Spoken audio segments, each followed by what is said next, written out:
I I never never wanted to save another life. another life. After the hospital board stripped my license for a mistake On my I first couldn't night, I undo, dropped my phone. I When I ran to reached this under the bed, isolated the candlelight cottage revealed deep something in impossible. fog-shrouded woods, seeking silence and absolution through solitude. But on my first night, as I reached My hands beneath the started to antique shake. bed Its for eyes my met dropped mine, not phone, fear, trust. And I knew candlelight exactly revealed what saving something it would cost me. impossible. I'd sworn I'd A never operate werewolf again. pup barely Never clinging feel to that weight. consciousness. But I couldn't let Its an innocent obsidian die just to fur protect slick myself. with blood. The moment I A touched the jagged tools, iron arrow my fear piercing its vanished, ribs. and I poured everything I'd My lost into hands saving an trembled impossible as I life. knelt on the dangerous was cold coming, wooden floor. and this single act The of pup's mercy has amber shattered my eyes met exile mine, forever. filled with agony and fading trust. I knew what intervening would mean. If I operated again, if I let myself care, the weight of another life depending on my hands would crush whatever fragile peace I'd come here to find. My surgeon's instincts screamed warnings my therapist had drilled into me. You cannot save everyone. You are not responsible for outcomes beyond your control. But as the pup released a wet, rattling breath, something inside me fractured. I could not let an innocent die to protect myself from guilt. Muscle memory took over as I reached for my hidden medical kit. The moment my fingers touched the surgical tools I'd sworn never to use again, clarity flooded through the fog of my fear. I poured everything I had learned, everything I had lost, into saving this impossible life, knowing that this single act, the cottage still smelled of abandonment. Dust from decades of neglect clung to every surface, mixing with the acrid scent of wood smoke and the earthy dampness seeping through gaps in the stone foundation. Mist pressed against the windows like searching fingers, obscuring the tree-line, turning the world beyond my walls into shifting shadows. It mirrored the way my thoughts circled the hollow places inside my chest, the ones that used to hold purpose. Exile, self-imposed, but exile nonetheless. I had driven for 9 hours straight to reach this forgotten corner of the forest, my belongings crammed into the back of a rental car I couldn't afford. The cottage had been listed online as rustic and secluded, real estate code for crumbling and unreachable. Perfect. I wanted walls between myself and the world, preferably ones thick enough to muffle the sound of my own heartbeat. Thick enough to drown out the memories of sterile operating rooms and the steady beep of monitors flatlining. The first few hours had been dedicated to making the place livable. I swept decades of pine needles from the porch, their scent sharp and cleansing. I coaxed the ancient wood stove into reluctant life, feeding it kindling until flames caught and held. I wrestled my mattress onto the ornate bed frame the previous owner had left behind. A beautiful monstrosity of carved mahogany with claw feet, and a headboard decorated with roses that seemed to bloom in the candlelight. The physical labor helped. Each task was simple, concrete, requiring nothing more than effort and attention. No lives hanging in the balance. No split-second decisions that could destroy everything. No 14-year-old boys bleeding out on tables while I stood frozen, realizing too late that I'd made the wrong call. By the time darkness fell, I was exhausted enough to sleep without dreaming. Or so I hoped. I had just changed into an old t-shirt when my phone slipped from my fingers and skittered under the bed. I cursed, grabbed the candle from the nightstand, and knelt on the cold wooden floor. The planks were wider than I expected, gaps between them showing darkness beneath. The flame flickered as I leaned down, casting wild shadows across the floorboards that made the carved roses on the headboard seem to writhe. That's when I saw him, not the phone, not dust or forgotten furniture or any of the things that should have been hiding in that dark space. A wolf pup, but not like any wolf I'd seen in nature documentaries or zoo exhibits. His fur was obsidian black, so dark it seemed to absorb the candlelight rather than reflect it. And his eyes, amber bright, burning with an intelligence that made my breath catch. Those eyes found mine in the candlelight and held on with the desperation of the dying. The arrow shaft jutted from his ribs at an obscene angle, black-fletched and cruel. The broadhead had punched through fur and flesh, lodging deep. Blood pooled beneath him, soaking into the floorboards, still spreading, still warm, still fresh. My medical training kicked in automatically, cataloguing injuries, assessing vitality. Punctured intercostal space, possible pneumothorax, significant blood loss. Critical condition, minutes maybe before shock set in completely. Run, my therapist's voice whispered in my skull. This is not your responsibility. You came here to heal yourself, not to. But my hands were already reaching for him. The pup made a sound, not quite a whimper, not quite a growl, a plea wrapped in warning. His body trembled, too weak to move, too proud to beg. I could see the precise moment he decided to trust me, or maybe just decided he had no choice. His amber eyes held mine, and in their depths I saw something that looked like understanding. Like he knew what I was, what I'd run from, and was asking me to try anyway. I've got you, I whispered, though I had no right to make that promise. I'd failed. The forest had a way of making silence feel like a living thing, and I'd noticed it the moment I stepped out of the rental car that afternoon, keys still trembling in my hand from 9 hours of white-knuckled driving. The pines stood sentinel around the cottage, their branches so dense they swallowed sound before it could travel. No bird song, no distant traffic hum, no sirens or overhead pages or the constant beeping of hospital machinery that had haunted my sleep for months. Just the whisper of wind through needles and the occasional groan of settling wood. Perfect, I'd thought. Exactly what I needed. The cottage itself was smaller than the photos suggested, stone and timber weathered to grey by decades of rain and neglect. Windows clouded with age stared out like cataracts, and ivy had claimed the eastern wall, creeping across the stonework like grasping fingers searching for purchase. The porch sagged in the middle, boards worn smooth by footsteps that weren't mine, that belonged to people whose stories I'd never know. But it had walls and a roof, and most importantly, it was 3 hours from the nearest hospital. 3 hours from anyone who might recognize my name or my face or the headlines that had followed me like a curse. Former surgeon's error claims young life, medical license revoked, family seeks justice.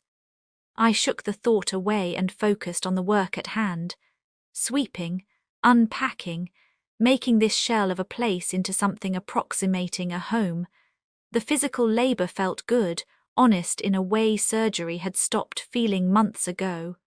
Each task was simple, measurable, with clear outcomes. Sweep the floor, it becomes clean. Light the fire, it produces warmth. No variables to account for, no complications that could spiral into catastrophe. The previous owner had left furniture behind. A table with uneven legs that wobbled when I set my box of supplies on it, 2 chairs that didn't match, and an ornate bed frame that seemed too grand for the humble cottage. It was beautiful in a haunted sort of way, carved mahogany with claw feet that looked like they might walk away in the night, and a headboard decorated with roses so intricately carved they seemed to bloom in 3 dimensions. The kind of craftsmanship that didn't exist anymore, that spoke of a time when people poured their souls into objects meant to last generations. I wrestled my mattress onto the frame as darkness gathered outside, my muscles protesting the effort. The windows became mirrors reflecting candlelight back at me, turning the world beyond into an impenetrable black. The isolation I'd craved suddenly felt oppressive, heavy, like a weight settling over my chest and squeezing. This is what you wanted, I reminded myself. This is healing. This is how you move forward alone where you can't hurt anyone else.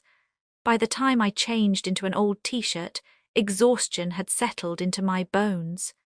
The kind of tired that comes from running, from the constant vigilance of avoiding your past, From looking over your shoulder, waiting for the next person to recognize you and their expression, to shift from neutral to disgusted. I thought maybe, finally, I could sleep without the dreams.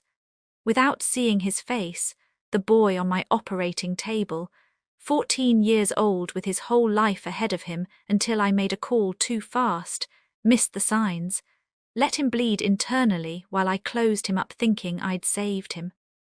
Then my phone slipped from my fingers and skittered under the bed with a clatter that seemed too loud in the oppressive silence.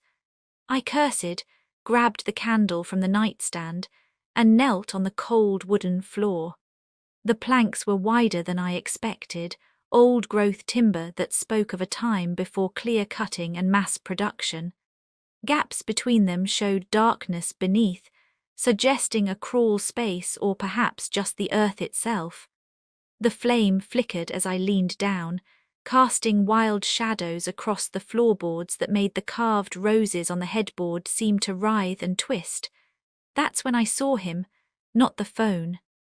Not dust or forgotten furniture or any of the things that should have been hiding in that dark space beneath a stranger's bed in a cottage at the edge of the world.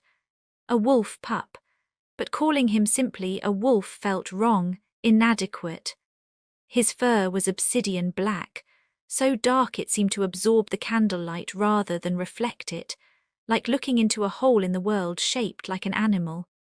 And his eyes, amber, bright as molten gold, burning with an intelligence that made my breath catch and my heart stutter. These weren't the eyes of a simple animal. They held awareness, understanding, something almost human behind the pain. Those eyes found mine in the candlelight and held on with the desperation of the dying, pleading without words, asking questions I wasn't sure I wanted to answer. The arrow shaft jutted from his ribs at an obscene angle, black-fletched and cruel, the kind of arrow meant for hunting large game. The broadhead had punched through fur and flesh, lodging deep between his ribs. Blood pooled beneath him, soaking into the floorboards with a spreading stain that looked black in the dim light. Still spreading, still warm, still fresh enough that whoever had shot him might still be close. My medical training kicked in automatically, cataloguing injuries with the detached precision I'd spent years cultivating. Punctured intercostal space, probable penetration of the pleural cavity, possible pneumothorax, significant blood loss estimated at 30% of total volume. Critical condition. Minutes, maybe 15 at most, before hypovolemic shock set in completely and his organs began shutting down one by one. "Run," my therapist's voice whispered in my skull, clear as if doctor. Chen was standing beside me in this drafty cottage. "This is not your responsibility. You came here to heal yourself, not to take on new burdens. You cannot save everyone, Aulis. You tried that already and look where it got you." But my hands were already reaching for him, moving of their own accord, guided by instincts deeper than fear or self-preservation. The pup made a sound, not quite a whimper, not quite a growl. A plea wrapped in warning, the sound of a creature who'd been hurt before and expected more pain, but was too weak to defend itself. His body trembled, muscles twitching with the effort of staying conscious, too weak to flee but too proud to surrender completely. I could see the precise moment he decided to trust me, or maybe just decided he had no choice left. His amber eyes held mine, and in their depths I saw something that looked like understanding, like recognition. Like he knew what I was, what I'd run from, and was asking. The medical kit sat at the bottom of my suitcase, buried deliberately under 3 layers of clothing I'd hoped would be enough to keep it forgotten, to keep this part of my life sealed away where it couldn't hurt anyone. My hands shook as I pulled it free, the familiar weight of it triggering muscle memory I'd tried to suppress. Black nylon, worn at the corners from years of use, zipper still smooth despite everything.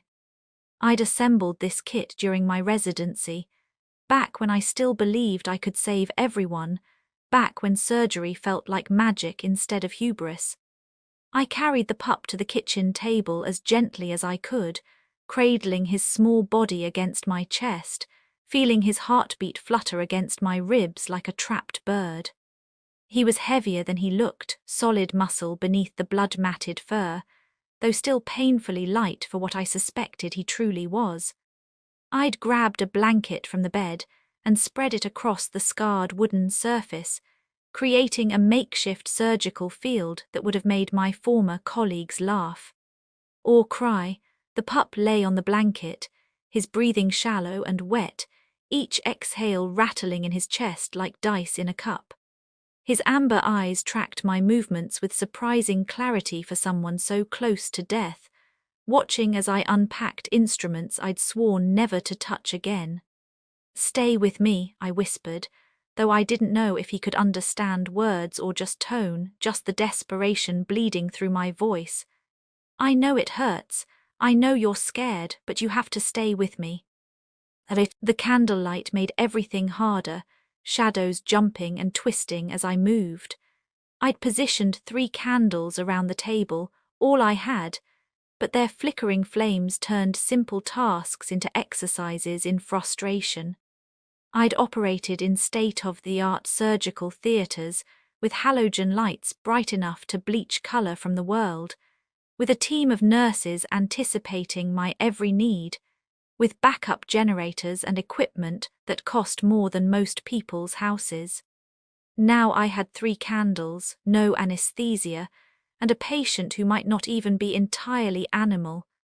The medical kit's contents spread across the table like an accusation.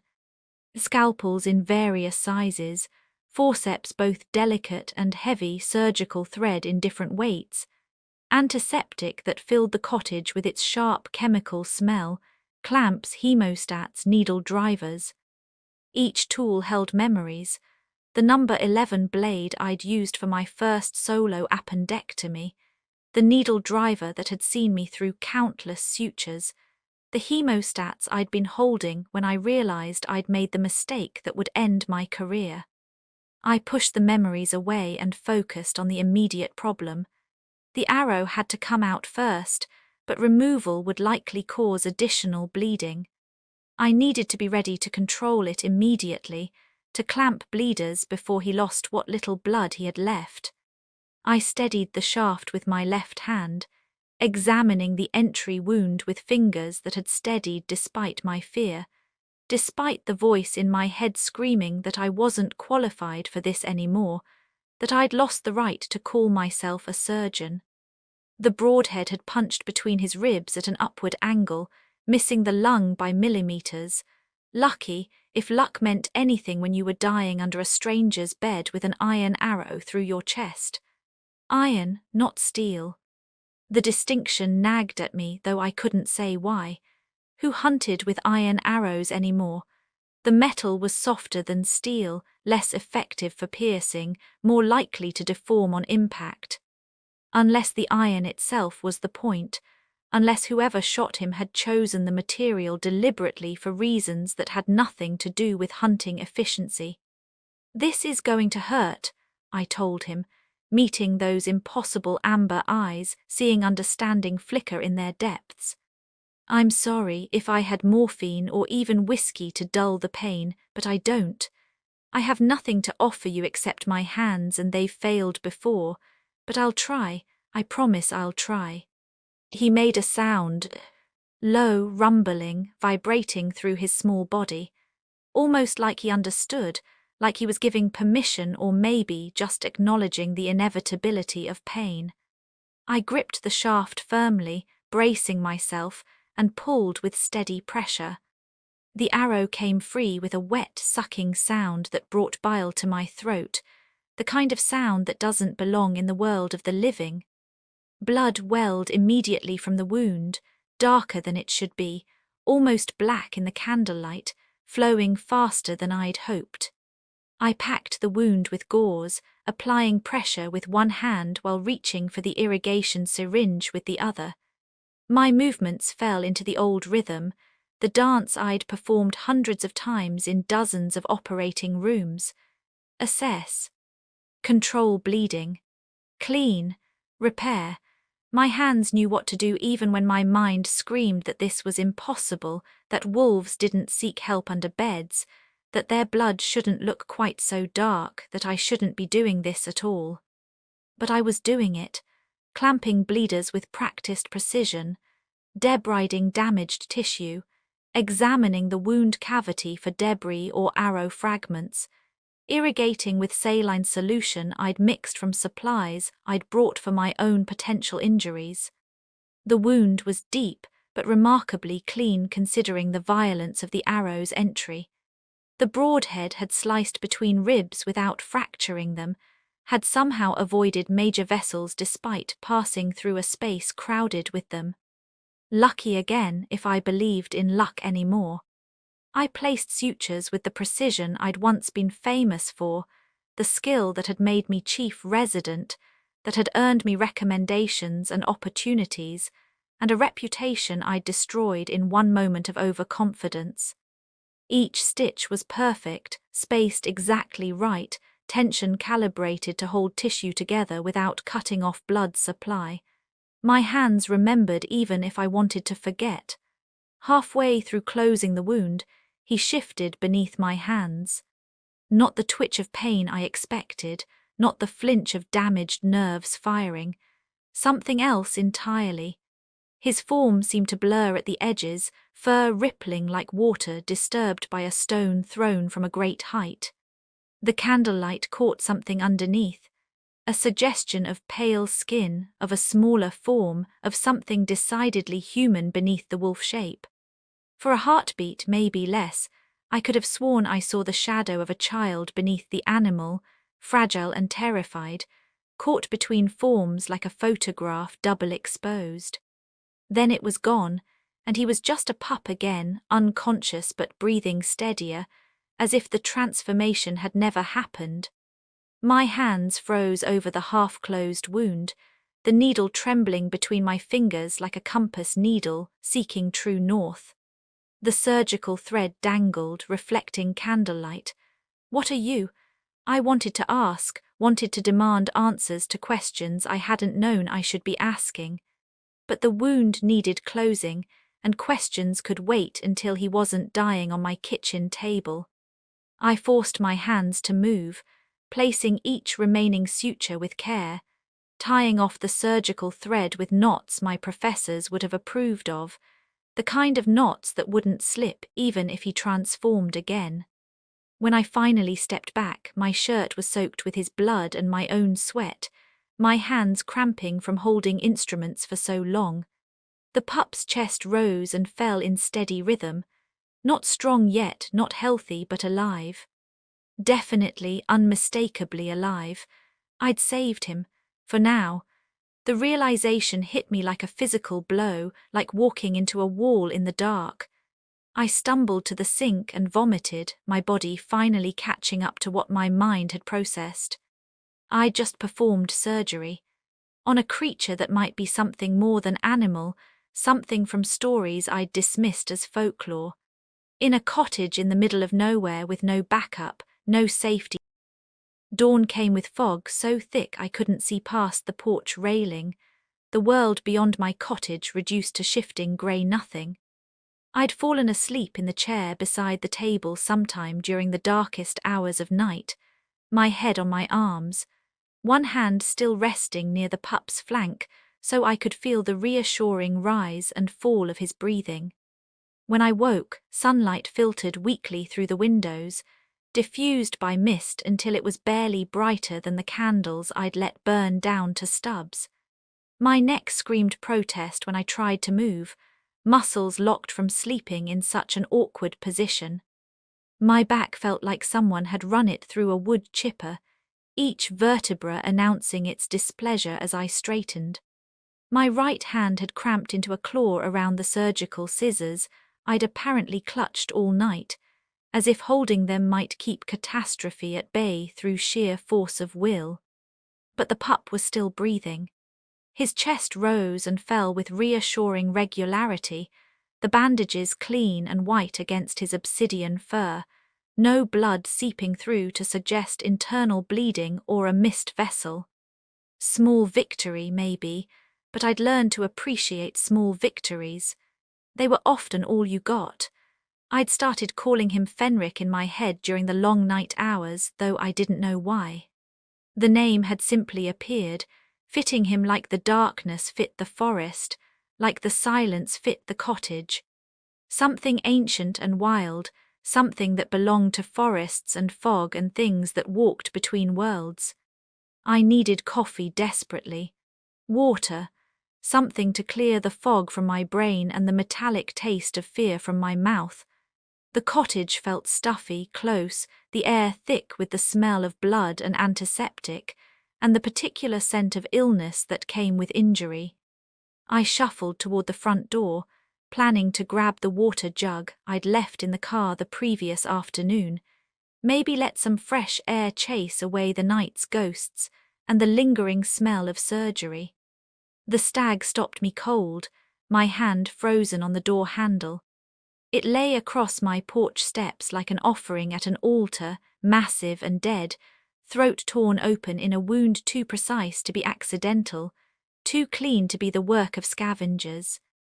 At least 200 pounds of muscle and antler deposited like a calling card, or a warning, or both.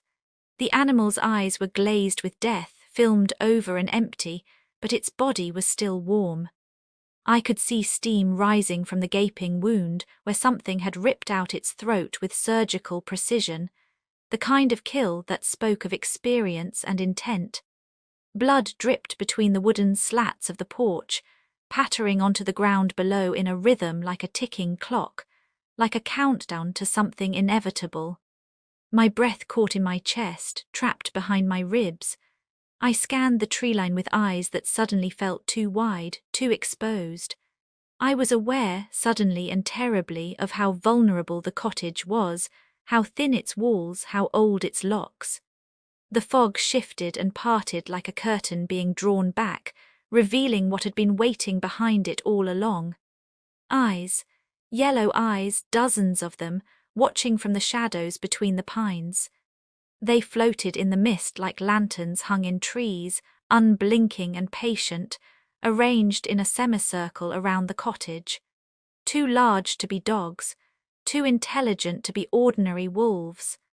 They stood motionless, a silent jury passing judgment on the woman who dared to interfere in matters that weren't hers.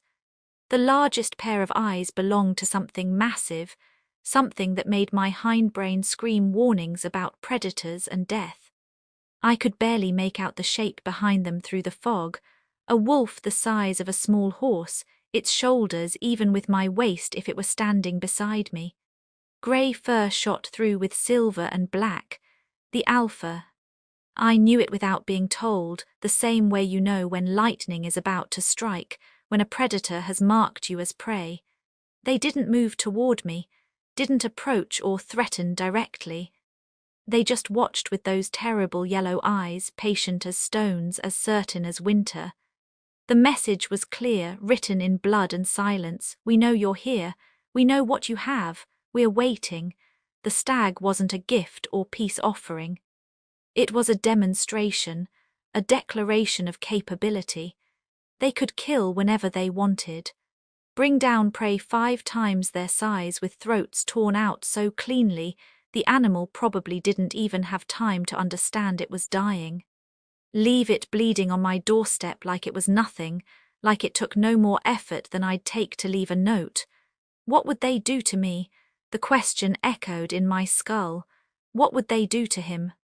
I backed slowly into the cottage, my hands fumbling for the door handle behind me, not wanting to turn my back on those eyes. The yellow gazes tracked my movement with the patience of creatures who had all the time in the world, who understood that fear would do their work for them if they just waited long enough. When I finally got the door closed, I threw both locks, inadequate, pathetic things that wouldn't stop a determined human, let alone whatever was waiting outside. I dragged the mismatched chair from the kitchen and wedged it under the handle, knowing it was futile but needing to do something, anything, to feel less helpless. My heart hammered against my ribs hard enough to hurt. Through the window, I could still see those eyes watching, waiting, burning like coals in the grey morning light. They made no move to leave, content to maintain their vigil. This was a siege, I realized.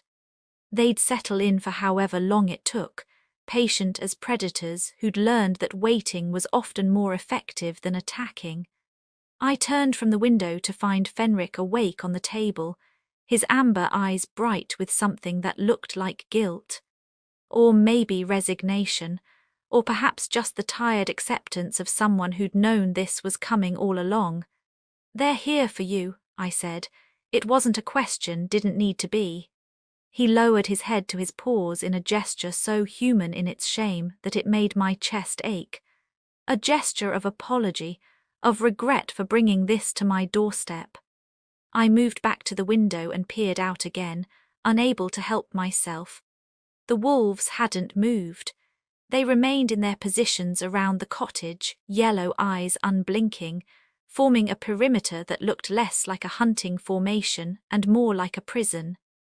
They had time, patience, numbers, strength, experience. They knew this forest in ways I never would, knew its paths and hiding places and dangers. All I had was a dying pup who could barely stand and a set of surgical tools designed for healing, not fighting. The fog pressed against the windows like searching hands, and somewhere in its depths, I heard a sound that made my blood run cold. Low and resonant, barely audible. Fenric woke fully at sunset with a snarl that rattled in his chest like stones in a tin can, violent and desperate. I'd been changing his bandages when his eyes snapped open, wild with the panic of a wounded animal waking in a strange place surrounded by unfamiliar scents. He lunged, or tried to.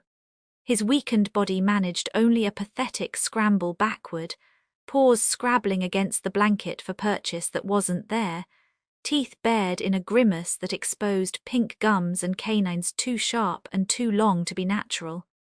A sound rose from his throat, something between a growl and a scream, raw and desperate, and full of the kind of fear that comes from waking up expecting death. "Easy," I said, keeping my voice low and steady the way I used to with frightened patients in the ER, the ones who woke confused from anesthesia or trauma. "You're safe, you're in my cottage, I'm not going to hurt you, no one's going to hurt you here." His amber eyes darted around the kitchen like trapped birds, taking in everything at once. The candles now burned down to stubs and puddles of wax, the medical supplies scattered across the counter like evidence of violence. The bowl of water I'd prepared hours ago in optimistic preparation for this moment. His nostrils flared, scenting blood, his own dried and brown on the table, and the stag's, still fresh and copper-sharp from outside. Then those eyes fixed on me with an intensity that made me want to look away. Calculating. Deciding if I was predator or prey, savior or threat, someone to trust or someone to fear. I sat back on my heels slowly, deliberately, making myself smaller and less threatening. I held my hands out where he could see them, palms up, empty. "I'm not going to hurt you," I repeated, keeping my voice soft. "I pulled an arrow out of your ribs." Iron arrow, black fletching, lodged between your 5th and 6th ribs on the left side. "You've been unconscious for almost 24 hours. You lost a lot of blood, but the wound is clean. No infection yet, though we'll need to watch for it over the next few days." He stared at me, sides heaving with the effort of breathing, each inhale audible and labored. Then slowly, with obvious effort and pain, his gaze dropped to the bandages wrapped around his torso. He sniffed them with careful, analytical precision, processing the scent of antiseptic and surgical thread, and his own blood dried into the fabric. I watched something shift in his expression, subtle as a shadow moving. Recognition, maybe, or just the understanding that if I'd wanted him dead, he'd already be gone, that I'd had him unconscious and helpless on my table and had chosen to heal rather than harm. There are others out there, I continued, surprising myself with the confession but feeling like he deserved the truth. A whole pack from what I could see, at least a dozen, maybe more. They left a stag on my porch this morning, dead. Throat torn out, I paused, weighing my next words carefully. I think they want you back or want to make sure you stay dead. Either way, they're not leaving. Something flickered in his eyes, deep and complex. Not fear, that would have been simpler, easier to understand. This was darker, more complicated. Recognition, understanding. The look of someone who'd expected exactly this outcome, who'd known what would happen and had hoped desperately to be wrong. You're not just a wolf, are you? I asked quietly, voicing the question that had been gnawing at me since I'd seen him shift on the table, since I'd glimpsed that shadow child beneath the fur. The question hung in the air between us, heavy with implications. For a long moment, Fenric simply stared at me, those impossible amber eyes boring into mine like he was trying to read my soul, to assess my capacity for horror, my threshold for the impossible, my ability to accept truths that shouldn't exist. Then, deliberately and with obvious effort, he lowered himself back onto the blanket and released a heavy sigh that sounded disturbingly human, full of resignation and exhaustion and something that might have been relief at not having to hide any more. Not quite trust, but not hostility either. It was enough. It was a beginning. I reached for the water bowl with slow movements and slid it closer, being careful not to invade his space. I'm Ireles, I said, feeling foolish talking to a wolf but needing him to understand. I'm a surgeon, was a surgeon. The correction came automatically now, bitter on my tongue. I came here because I didn't want to save anyone ever again. Wanted to be alone where I couldn't hurt anyone, couldn't fail anyone. Funny how that worked out. Fenric's ears twitched forward, attentive, focused entirely on me. He lapped at the water with a tongue that looked too human in shape, weak but determined, each swallow visible in the way his throat moved. I killed someone, I heard myself say. The words spilled out before I could stop them, pulled forth by those knowing. Amber eyes that seemed to see too much. A 14-year-old boy named Marcus Chen, routine appendectomy. Should have been simple, I'd done hundreds of them. But I missed something, made a call too fast because I was confident, and he hemorrhaged on the table. By the time I realized my mistake, by the time I understood what I'd missed, it was too late. He died while I was still trying to fix what I'd broken. The water bowl sat forgotten between us. Fenric had stopped drinking, his full attention on me now, listening with an intensity that was distinctly unanimal. His parents sued. The hospital settled quietly, they always do when it's clearly malpractice. The board revoked my license after an investigation. And everyone, colleagues I'd worked with for years, friends I'd trusted, people who'd praised my skills a week before, they all looked at me like I was contaminated. Like failure was contagious and they might catch it if they stood too close. I laughed, the sound hollow and sharp in the quiet cottage. So I ran, bought this place sight unseen, drove 9 hours without stopping, came here to hide from everyone including myself. Fenric made a sound, low, gentle, rumbling in his chest, almost sympathetic, like he understood exactly what I was describing. You ran too, didn't you? I asked, meeting his amber gaze directly. From them, from the pack outside. They hurt you, shot you with that iron arrow, and left you to die under a stranger's bed. He didn't confirm or deny, but I saw the answer in the way his ears flattened against his skull, the way his gaze drifted toward the window where yellow eyes had watched that morning, the way his whole body seemed to curl in on itself at the memory.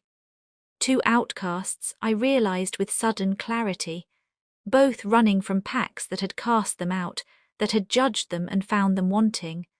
both carrying wounds deeper than flesh, scars that wouldn't show on X-rays or CT scans. Both trying to survive in the spaces between what they were and what they were supposed to be. "We're going to figure this out," I told him, though I had no idea how and no plan beyond surviving the next hour the next day. "They can't stay out there forever. Eventually they'll have to hunt, have to move on, and you're going to heal. I'll make sure of it. I may have failed before, but I won't fail you." His amber eyes said he didn't believe me, that he'd heard promises before and watched them break. The mist came on the third night, and it came with purpose and intelligence that fog shouldn't possess. I noticed it at dusk, creeping between the pines like something alive, something hunting with deliberate intent. Not the natural fog that had shrouded the cottage since my arrival, rolling in with weather patterns and dissipating with sunlight, but something denser, more purposeful. It moved against the wind, flowing uphill when it should have settled in the valleys, pressing against the windows like hands testing for weakness, searching for gaps, for ways inside. Fenric noticed it too, and his reaction told me everything I needed to know about the unnatural nature of what approached. He'd been resting on the blanket I'd made into a bed near the wood stove, seeming almost peaceful despite his injuries. But now he stood on trembling legs that shouldn't have been able to support his weight yet, favoring his injured side, ears flat against his skull, a growl building in his chest that I felt more than heard, a vibration that seemed to resonate in my own bones. "What is it?" I asked, though I wasn't sure I wanted to know the answer, wasn't sure I could handle more impossibilities piled on top of the ones I was already struggling to accept. He limped to the window with obvious pain, each step careful and measured, and stared into the white wall of fog that had erased the forest, the trees, everything beyond the glass. His hackles rose, making him look twice his actual size, though he was still painfully small compared to the wolves I'd seen watching from the trees, still a pup despite whatever else he might be. Then I heard it and my blood turned to ice in my veins. Voices in the wind, not human voices exactly, but not animal either. Something between a howl and words, syllables stretched and distorted until they became almost comprehensible, almost language. The sound slithered through the gaps around the windows, under the door, down the chimney, inescapable, invasive, wrong in ways that made my skin crawl and my stomach clench. Return, what was taken? The words wrapped around my spine like ice water, each syllable a finger of cold pressing against my vertebrae. I moved to Fenric's side without thinking, my hand instinctively reaching for his head. He flinched at first, still not fully trusting touch, still expecting pain, then allowed the contact, pressing his small body against my leg as if my presence might offer some protection against what waited outside. "The runt belongs to us." The fog thickened, swirling in patterns that hurt to watch, that seemed to violate some fundamental rule about how mist should move.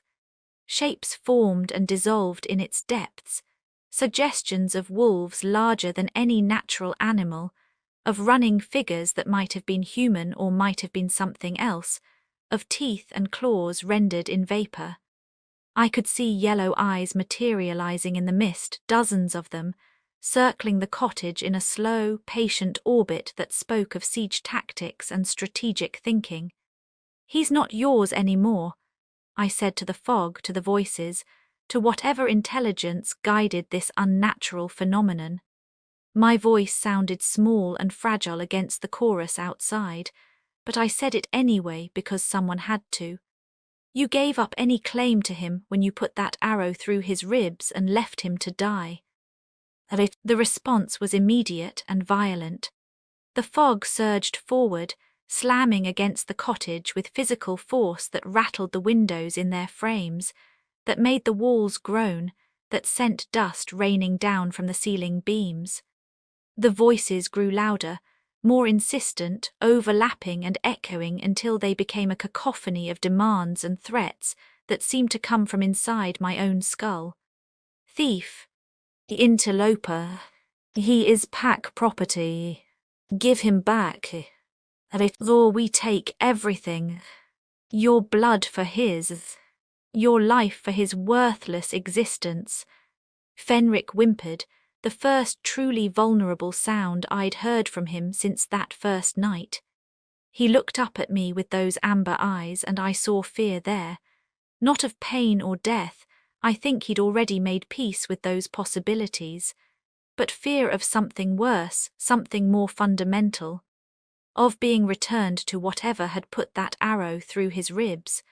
Of being deemed unworthy again, of being rejected twice, of learning that even the kindness of strangers had limits. I'd seen that look before.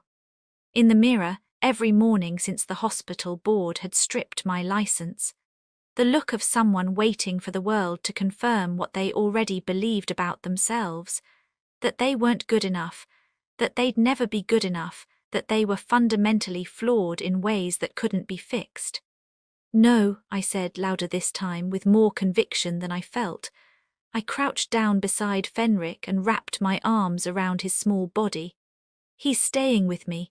He's under my protection now, and I don't care what your pack laws say about runts.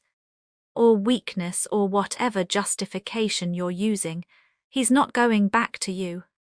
The fog recoiled slightly, as if surprised that I'd dare to refuse, that a human would challenge creatures older and stronger and infinitely more dangerous. Then it pressed closer, denser than before, and the voices changed their tactic.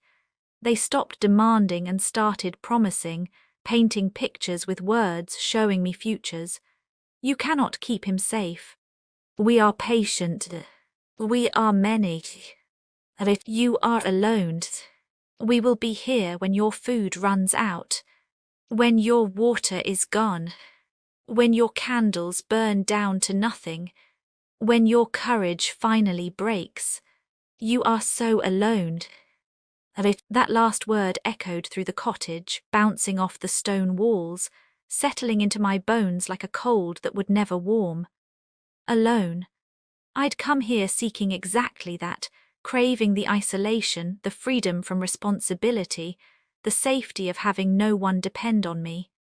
Now that same isolation was being weaponized against me, turned into a blade pressed against my throat. I lit more candles with shaking hands, pushing back the darkness even as the fog swallowed all light beyond the windows. Every flame I lit felt like a small act of defiance, a refusal to let them turn my world into darkness. The cottage had become an island in a sea of white, cut off from the world. No phone signal this deep in the forest, I'd checked a dozen times. No neighbors for miles. No one who would hear if I screamed, no one who would come if I called for help. Alone, alone, alone. No one will save you. No one will mourn you. No one will remember you. The voices sang it like a lullaby, like a curse, like a prophecy they intended to fulfill. Fenric pressed harder against my leg, his small body trembling with fear or cold or both. I knelt beside him, wrapping my arms around him more tightly, feeling his heartbeat racing against my chest like a trapped bird. We're not alone, I whispered into his fur, trying to convince both of us. We have each other. That counts for something, that has to count for something. It was a small thing, maybe a foolish thing in the face of what waited outside, but it was true. For the first time in months, I wasn't facing the darkness by myself. Someone needed me, not the version of me that had failed on the operating table, not the surgeon whose confidence had killed a boy, but this version.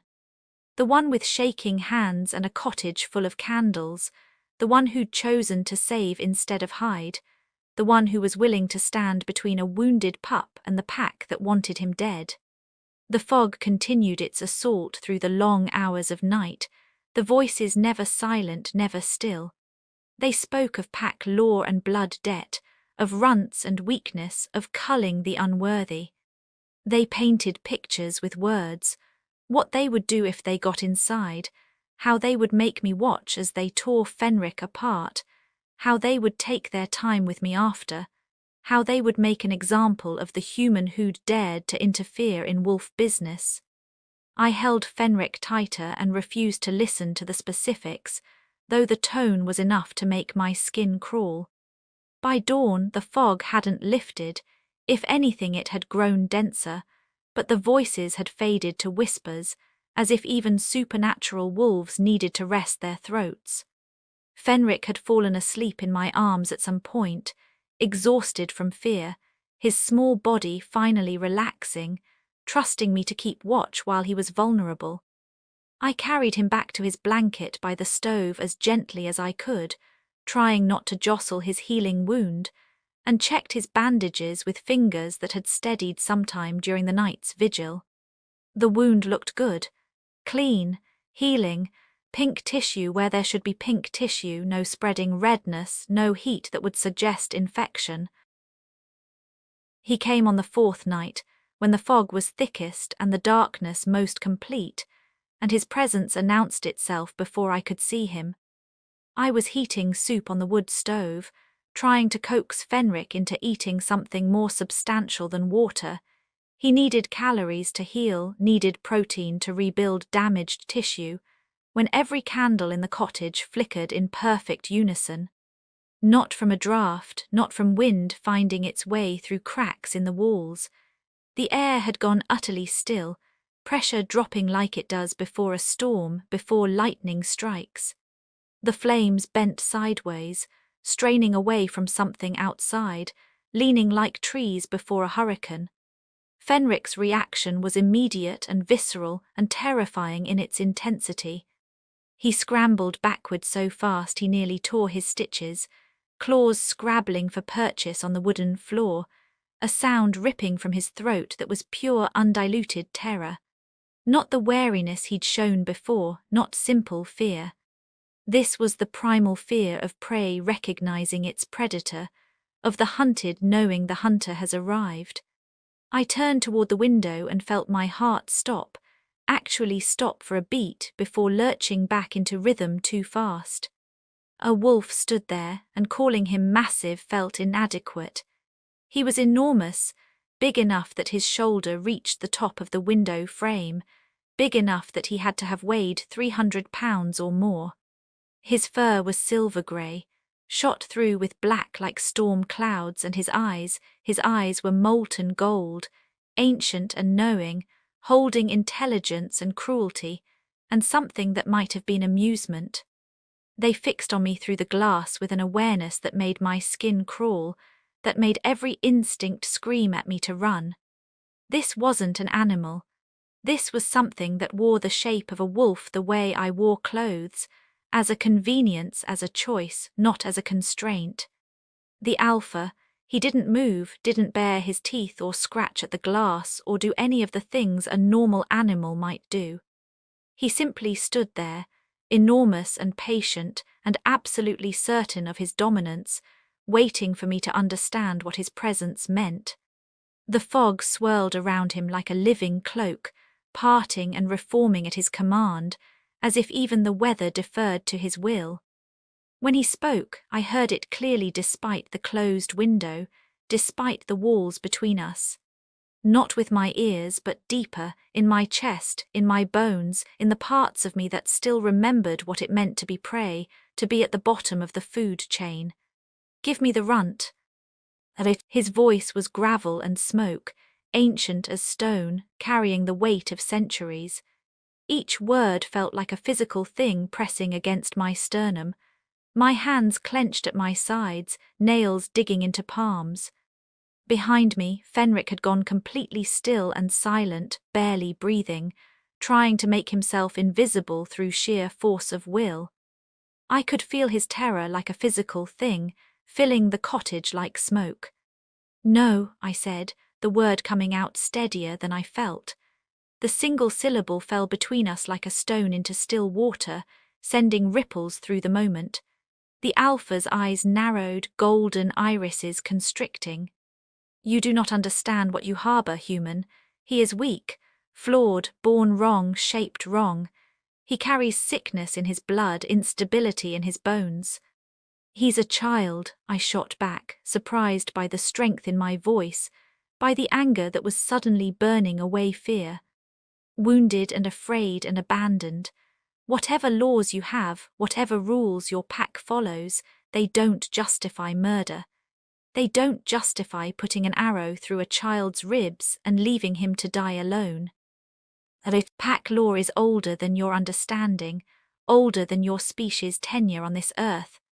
The alpha moved closer to the window with movements too fluid to be natural, too graceful for something so large.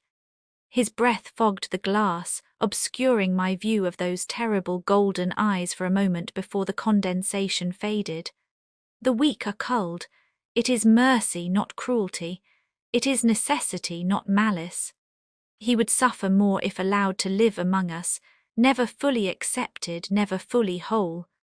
Then let him live apart from you, I said, stepping forward to position myself more completely between the window and Fenric, making my choice clear with my body even if my voice wasn't enough. Let him have a chance to find his own path, to become something other than what you decided he should be. He's not going back to you. For a long moment, the alpha simply stared at me, his massive head tilting slightly as if examining me from a different angle might reveal something he'd missed. Then something like amusement flickered in those golden eyes, dark and dangerous. You have courage, little healer. Foolish courage, suicidal courage, but courage nonetheless. You think you can protect him. You, who failed to protect the last life entrusted to your care.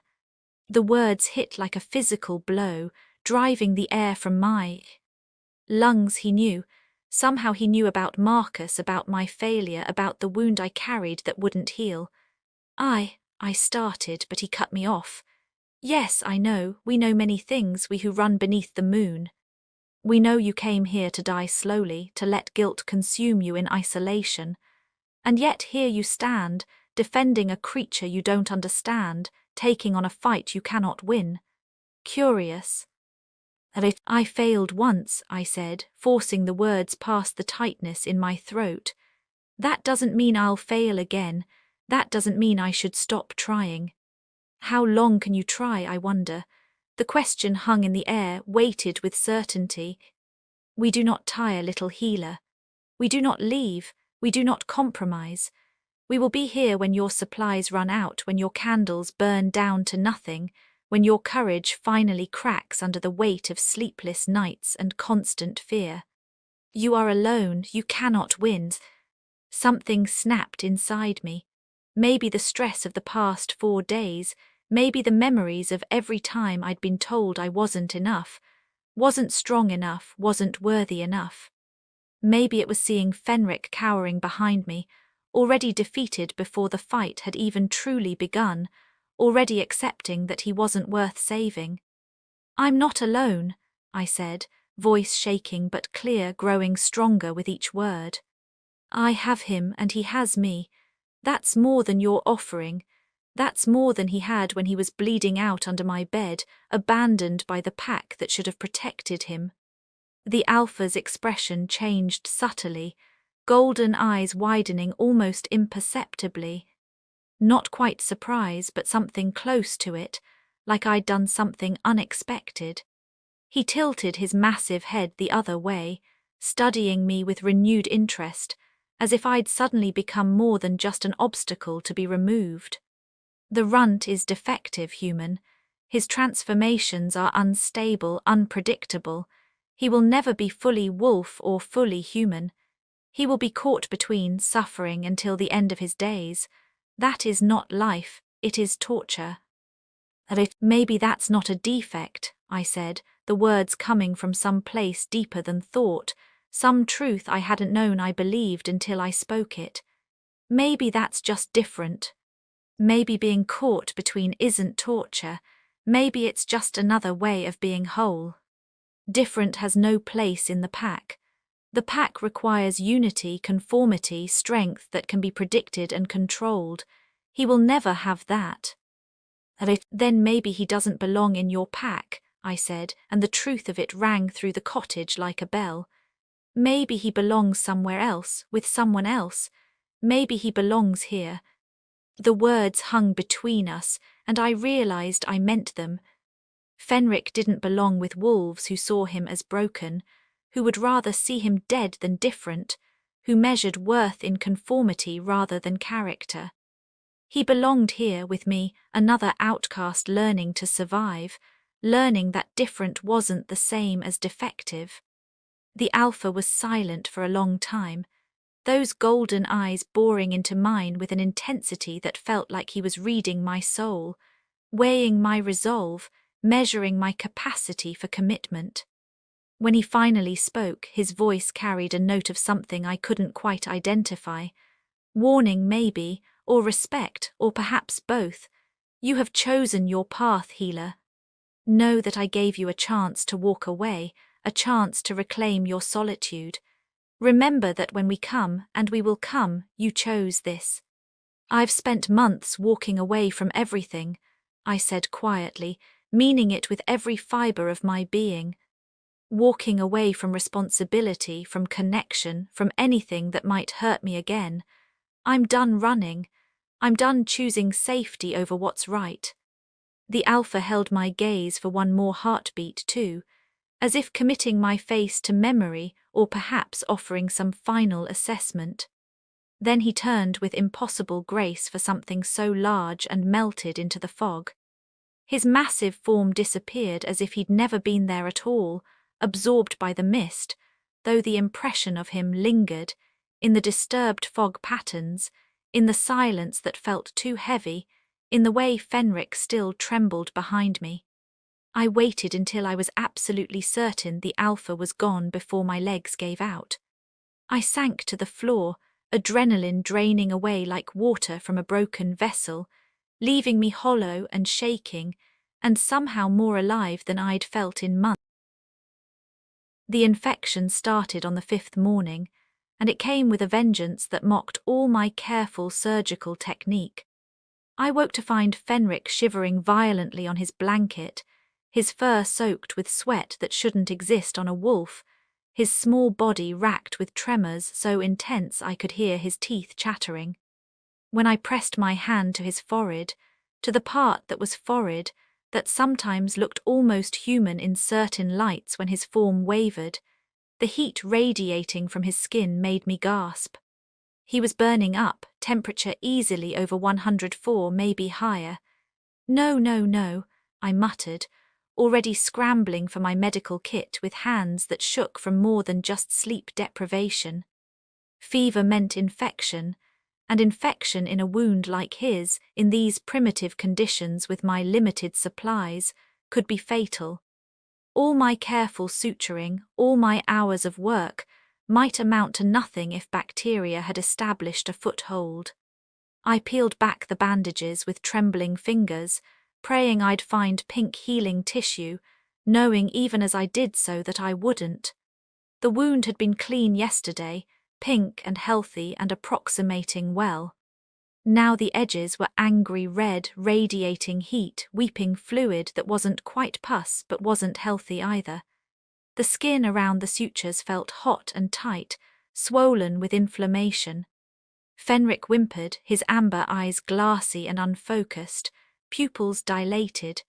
His body rippled, form blurring between wolf and something else, unable to maintain stability.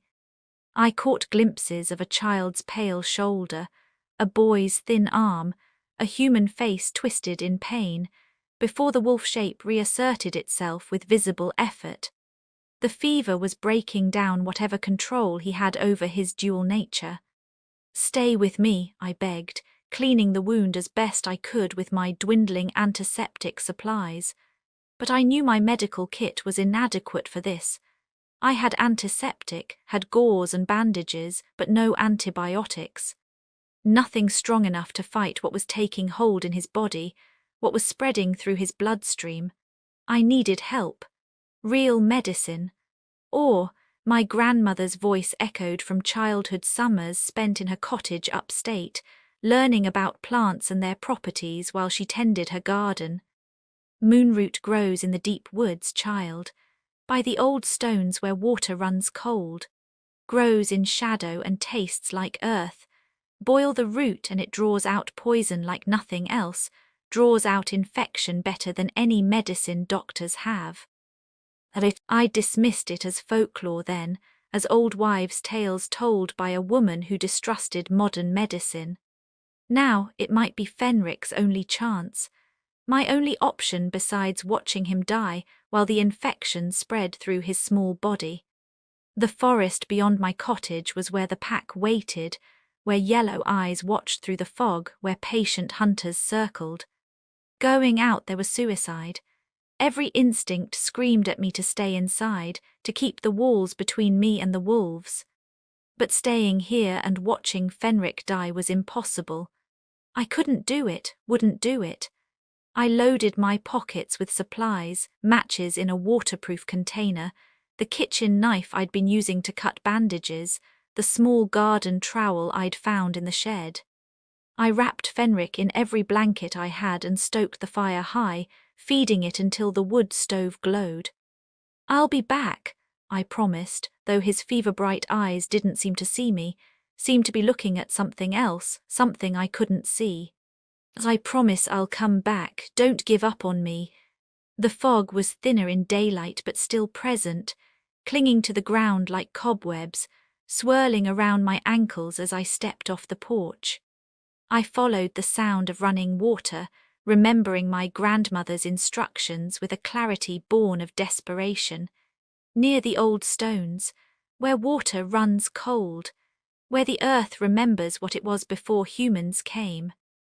I found the stream within 15 minutes of careful walking, shallow and clear, burbling over rocks worn smooth by centuries of water flow. Moss-covered standing stones jutted from the earth nearby, arranged in a circle that clearly predated any cottage or road or probably any human settlement. They radiated age, covered in symbols I couldn't read, half buried in earth that had shifted and settled around them over millennia. And there, growing in the shadows between the stones where sunlight barely reached, was moonroot. Pale and twisted, roots like gnarled fingers digging deep into dark earth, with leaves that seemed to glow faintly even in daylight, phosphorescent and strange. I was so focused on digging, on extracting the root without damaging it, that I didn't hear them approach until it was too late. The growl came from my left, low and resonant, vibrating through the ground before reaching my ears. I spun, trowel raised like a pathetic weapon, to find 3 wolves emerging from the fog like nightmares made solid. Not as large as the alpha, but big enough to tear me apart without effort, each one.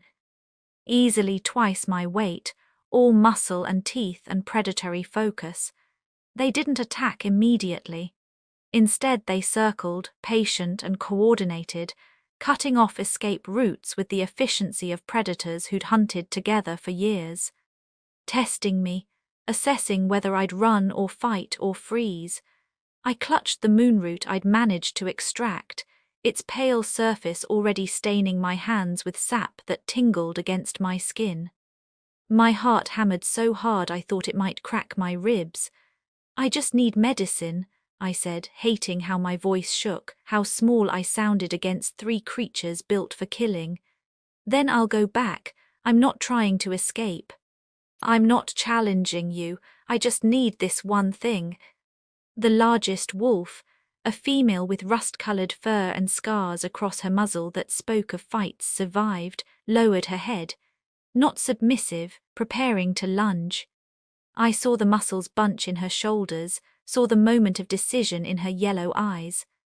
I ran, crashed through underbrush without thought for stealth or direction, leaping over roots that tried to trip me, the moonroot clutched to my chest like a lifeline.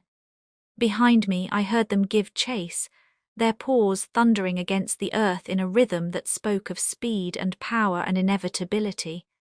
They were faster, stronger, built for exactly this kind of pursuit. But I was desperate, and desperation is its own kind of strength. I dodged between trees, using my smaller size to slip through gaps they had to go around, using my knowledge of human movement to do things wolf bodies couldn't replicate. A fallen log became a hurdle I vaulted over while they had to go around. A dense thicket of brambles became cover I could push through while they had to find a path. My lungs burned and my legs screamed and my vision tunneled, but I didn't stop. The cottage appeared through the fog like a miracle, like salvation.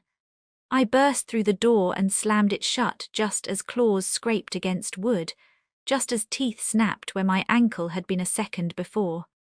The wolves hit the door hard enough to rattle the frame, snarling their frustration, scratching at wood that wouldn't yield.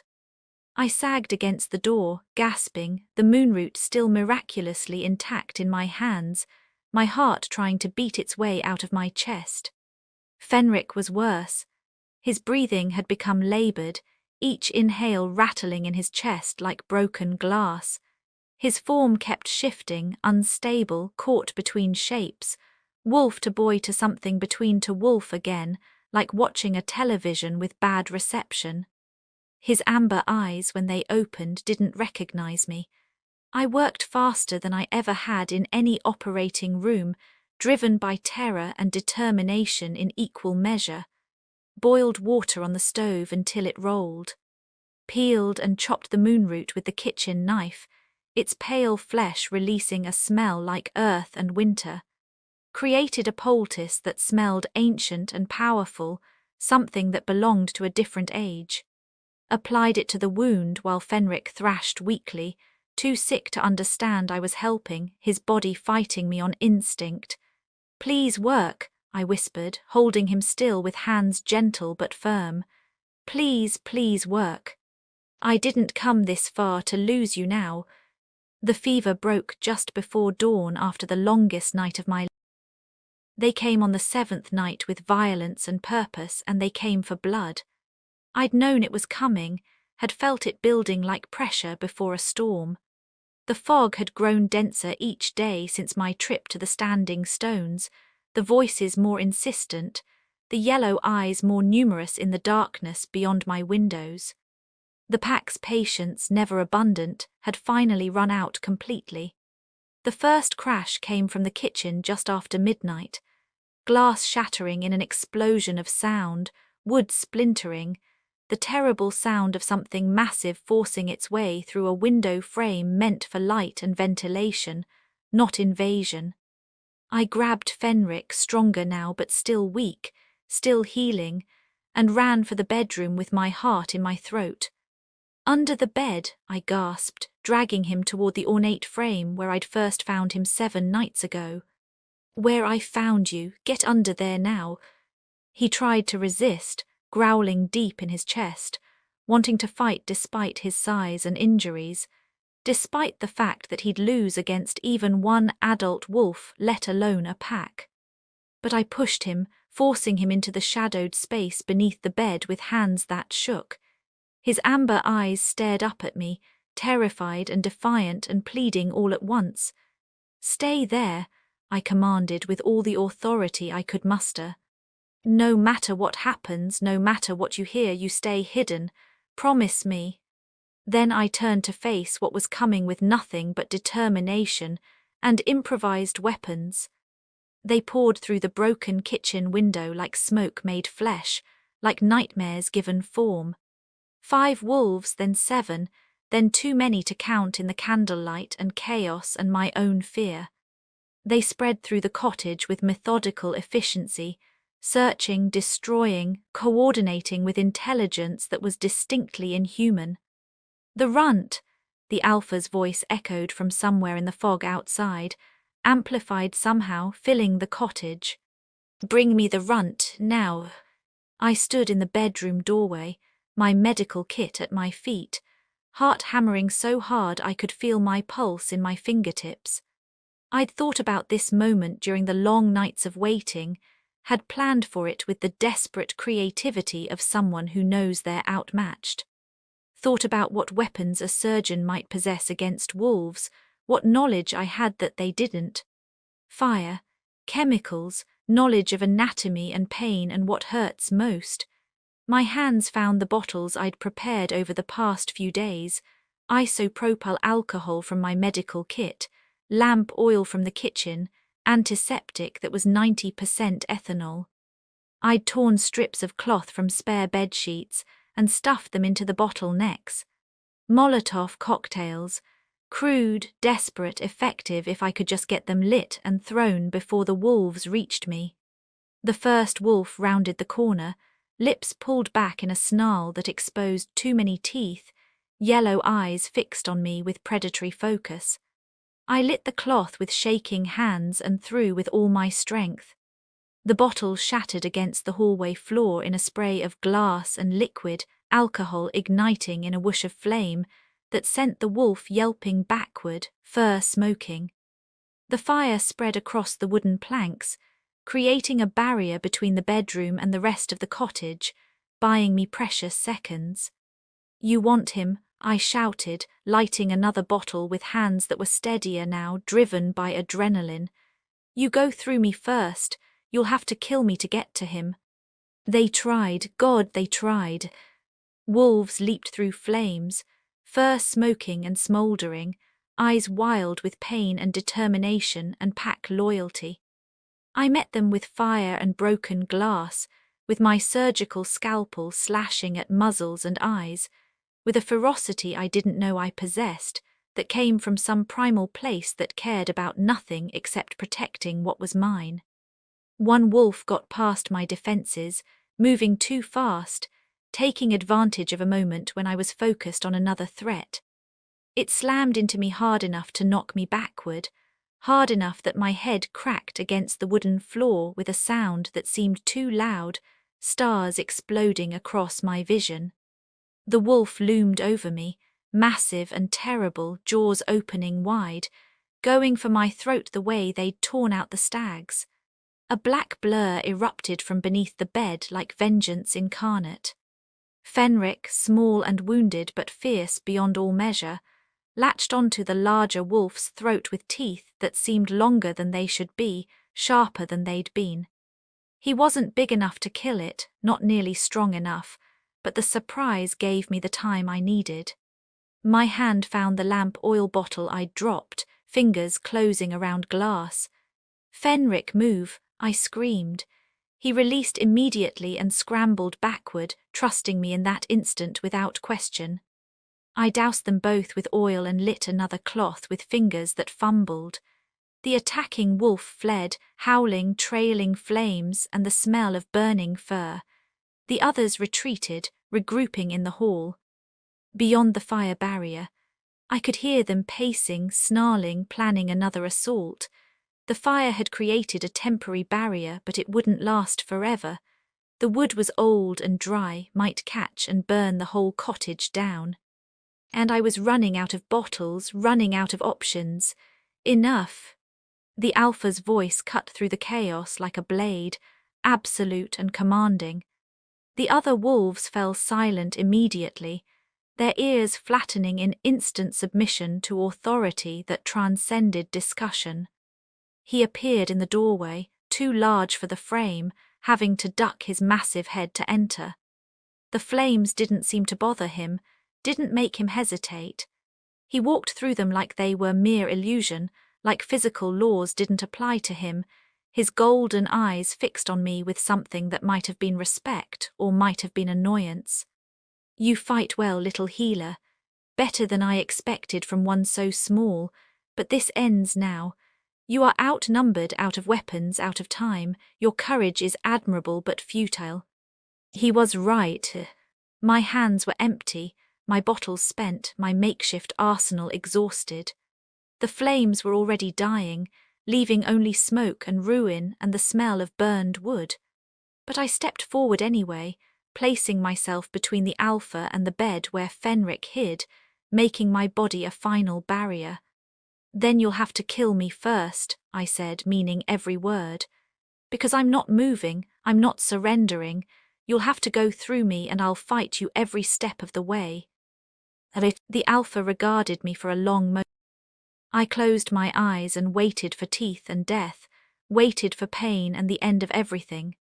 Instead, there was a sound, a roar that wasn't quite wolf, wasn't quite human, wasn't quite anything that should exist. The impact that should have crushed me, that should have ended this whole impossible situation, never arrived. I opened my eyes to find Fenric standing between me and the alpha with his small body, positioned protectively. But not the Fenric I knew. He'd transformed, but not into the wolf pup or the shadow child I'd glimpsed during his fevered shifting. This was something between, something new, something that had never existed before. He was larger than before, his obsidian fur rippling with an iridescence that caught the dying firelight and refracted it into colors that shouldn't exist. His form was still unstable, still shifting at the edges, but he'd learned something during his time with me. He'd learned to use that instability, to make it a weapon rather than a weakness, to shift between forms mid-movement in ways that made him impossible to predict. The alpha stopped mid-lunge, his massive paws skidding on the wooden floor. Surprise clear in those golden eyes, genuine shock at what stood before him. Impossible, he breathed, the single word carrying layers of disbelief. You should not be able to control it, should not be able to shape the instability. You are broken, defective. Fenric attacked before the alpha could finish, moving with speed that shouldn't have been possible from a body that had been near death days ago. Small still, compared to the alpha's massive bulk, but fast and desperate and fighting for something more important than dominance. They collided in a tangle of fur and teeth, rolling across the bedroom floor in a blur of black and silver grey. The alpha's experience and size gave him obvious advantage, but Fenric had something the alpha didn't expect. He had something to protect, someone who'd chosen him over safety, who'd stood between him and death without hesitation. I watched, helpless, as they fought. Blood splattered against walls I'd tried to make into a home, against furniture I'd arranged with such hope. Fenric landed hits that shouldn't have been possible, his shifting form letting him slip through the alpha's defenses in ways a normal wolf never could, appearing solid where he'd been vapor, becoming small where he'd been substantial. But it wasn't enough. The alpha was too strong, too experienced, too large. He caught Fenric mid-shift by the throat and slammed him against the floor hard enough to crack wood, hard enough that I heard ribs break with a sound like branches snapping. You were always weak, the alpha snarled, teeth at Fenric's throat. This changes nothing. You are still broken, still unworthy. This display of defiance only proves you should have been culled at birth. My hand found the surgical scalpel I'd dropped earlier. It was tiny, inadequate, designed for precision rather than combat. But it was steel and sharp, and the alpha's attention was entirely on Fenric, his massive body exposed. I lunged, driving the blade into the alpha's shoulder joint where I knew the brachial artery ran close to the surface, where I'd cut 1,000 times during surgeries, where I knew exactly how deep to go to cause maximum damage. The alpha roared, releasing Fenric to round on me with eyes full of shock and rage. Blood poured from the wound, more than expected, arterial and bright red, pumping with his heartbeat. I'd hit my target perfectly, had remembered my anatomy lessons when it mattered most. You dare. Fenric struck again while the alpha was distracted, still weak but refusing to quit. This time he went for the leg I'd just wounded, teeth finding the injury and tearing, making the wound worse. The alpha stumbled, and in that moment of weakness, something shifted in the room. The other wolves, the ones who'd been watching from the hallway, waiting for their alpha to finish this, didn't move to help him. They stood motionless, yellow eyes flickering between their wounded leader and the small runt who'd managed to draw his blood, who'd proven he could fight despite his supposed defects. Pack lore, I realized with sudden clarity. The strong lead, the weak are culled. Strength is what matters, and strength isn't just size. The alpha was no longer the strongest in the room. He'd been wounded by a human and a runt, and his pack had witnessed it. He seemed to realize it too, his golden eyes sweeping over his pack with something like understanding, seeing the calculation in their gazes, the reassessment of his worth happening in real time. When he looked back at Fenric and me, something like respect flickered across his features, mixing with the pain and rage. "You have won this night, Runt," he said quietly, his voice carrying less certainty than before. "You and your human have proven something I did not expect, but do not think this ends here. The pack, it does end." "Here," Fenric said, and his voice made me gasp. The words came from his mouth, his wolf mouth, but sounded human. Rough with disuse, distorted by a throat not meant for human speech, but unmistakably language. "I'm not coming back, not ever. I have a new pack now, a pack of 2, and that's enough." His amber eyes found mine, and in them I saw everything we'd been through compressed into a single look. The fear and the healing, the surgery and the siege, the choice to fight instead of flee, the decision to trust instead of hiding. We'd saved each other, I realized. I'd saved his body, but he'd saved something in me I'd thought was dead. The part that believed saving lives mattered, that fighting for others was worth the risk of failing. The alpha stared at us for a long moment, blood dripping from his shoulder and leg onto my floor. Then slowly, with obvious effort and pain, he dipped his head. Not submission exactly, acknowledgement. Recognition of a battle lost and a truth learned. "Then you are no longer my concern, no longer pack. You are exile by choice rather than decree." He turned to address his pack, his voice carrying command despite his wounds. "We leave. This is finished." They melted into the fog like smoke dispersing, yellow eyes winking out one by one, until only silence remained and the smell of blood and burned wood. I collapsed against the wall, my whole body shaking with reaction, adrenaline draining away and leaving me hollow. Fenric limped to my side, still in his between shape, still unstable and shifting, but alive and whole and mine. Together, we watched dawn break through the bedroom window, painting the cottage ruins in shades of gold and pink that seemed almost too beautiful after the violence of the night. "We should probably fix this place," I said eventually, my voice cracking as I gestured at the broken glass, burned floors, shattered furniture, and blood-splattered walls. "It's a disaster." Fenric made a sound that was definitely laughter, rough and unpracticed but genuine. I looked down at him, at this impossible creature who'd crawled under my bed to die and instead taught me how to live again. "I came here for a fresh start," I said softly, the words feeling true in a way they hadn't when I'd first arrived. "Thought it meant being alone, hiding from everything, protecting myself from ever caring again." He pressed against my leg, warm and solid and real and choosing to be here. "I was wrong," I continued, the realization settling into my bones like truth. "A fresh start isn't about running away from everything that hurts.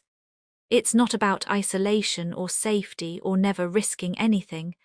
It's about finding something worth fighting for, someone worth protecting.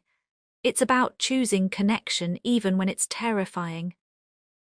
Outside, the fog finally lifted for the first time